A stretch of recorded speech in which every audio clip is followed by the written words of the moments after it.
Thank you, Matt. Well, it's a pleasure to be here. I thought I'd stay right in front of the space heater here, just stay a little bit warm, but as I was walking up and Christopher was walking off, Christopher said, I teed it up for you now, so go ahead and close the deal. So I'm going to try to close the deal here tonight. The Des Moines Register had an interview with former Governor Tom Vilsack not too long ago, who's now the Secretary of Agriculture in the President Obama administration. As I read that interview, there's one thing that really stuck out to me. Governor Vilsack said, you need to understand, President Obama isn't about just dialing the dial a little bit to the left. He's about transformational change to the left.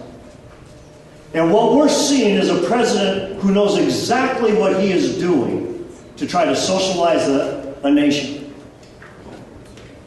I believe it's time that we as Republicans nominate a candidate for a governor who is not about just dialing the dial a little bit to the right and being just a little bit different than the Democrats, but about transformational change and being conservative once again to lead this state. I think that's the type of candidate we need in order to be our next governor. Now I can take the whole 20 minutes tonight and talk about what's going wrong with Governor Culver, but what I see right now is I see opportunity. Yeah, I see opportunity for us to win, but I see opportunity on every front that we've needed for a long time. We take a look at a budget that's completely out of control. It's unraveling at the seams. We read it in the papers. We're seeing the across-the-board cuts and the effects that Christopher just talked about. But as a turnaround CEO, someone who's actually done this, I see opportunity to redefine government. To redefine government, that we have a limited government, but the government that we have, that it performs exceptionally well. We need a CEO who understands that and who can lead on that. When I take a look as a business leader, and I take a look that we export one of our most valued resources called our children. I have a son graduating from college this year from Northwestern up in Orange City. He's studying at Oxford University right now. He's got a job offer to New York City. And most likely he's going to take that. Now, Darla and I, we will cheer him on as he goes to New York. But he's already told us that, Dad, when I get married and I start raising kids, guess what he wants to do? He wants to come right back to Iowa. We need to have a governor who says, you know what? Instead of being in the top 10 of property taxes, let's start making this a competitive environment. With a competitive tax structure, a friendly regulatory structure, let's open up Iowa for business in the greatest country in the world so we can keep our most valued resource right here. Whether when they graduate from our stages or after they go out and they do their thing in other places and then they want to come back and raise their families. I think we need a governor who understands how to create jobs, private sector jobs, not government sector jobs.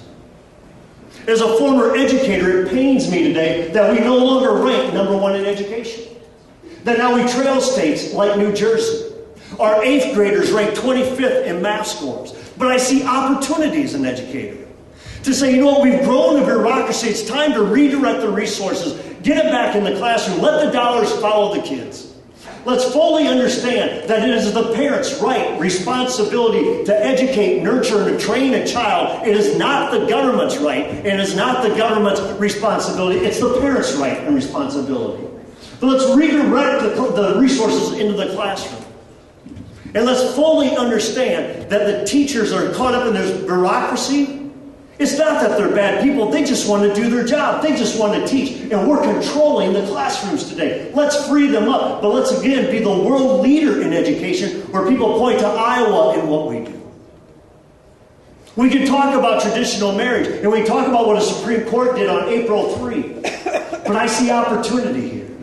I see opportunity for us to once re-engage into the whole discussion on family and husbands and wives, a man and a woman, and being committed to one another and raising children, but being everything on being pro-family. But I think it's also good to have a civics discussion with a governor who's a former government teacher. I tell him I used to be a high school principal. I evaluated government teachers. And that's why I tell people on day one, I will issue an executive order. I will issue an executive order that puts a stay on the April 3 Supreme Court decision until the people of Iowa have the right and opportunity to vote on the definition of marriage. Because I'm telling you people, if we don't hold the Supreme Court in check, what we leave to our children, it won't be liberty, but it'll be tyranny. Because the Supreme Court said you start making any decision, every freedom, every right that you have is up for grabs. You know, I see opportunity. I see opportunity to win.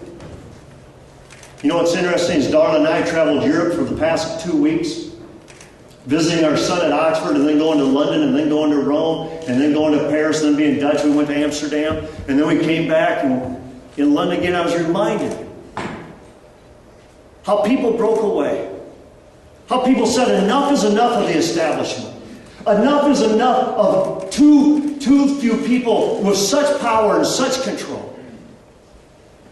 Our party needs to be representative of the people. We need to be about opportunity for all and about leadership again.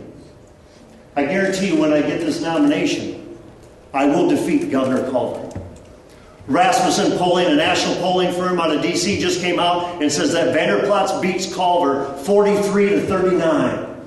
We're going to win because we will have an inspired base behind us, an inspired base of conservatives who knows that there's going to be a better day.